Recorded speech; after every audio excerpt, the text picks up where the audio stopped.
10,000 in bales, but from July or August 1 to November 1, that may go up to 600,000, 700, a million, whatever that number is.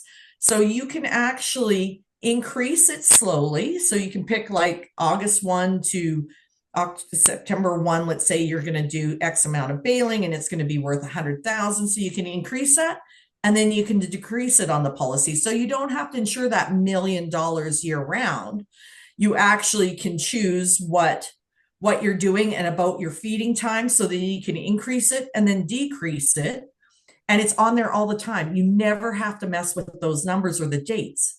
Okay. So this year it's, September 1, it's 100,000, but you have a loss. So now we're going to work through a claim with you on that.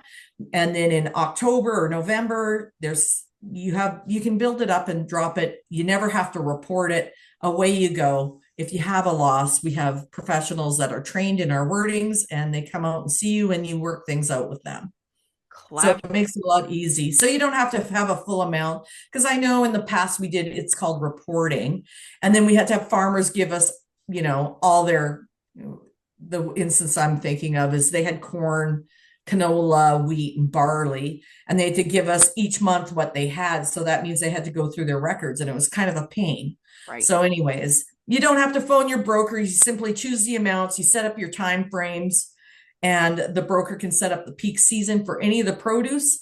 Some brokers or farmers are using to do, the reporting is a tough one. You don't have to send us inventories on a constant or annual basis. So sometimes they're phoning in and out.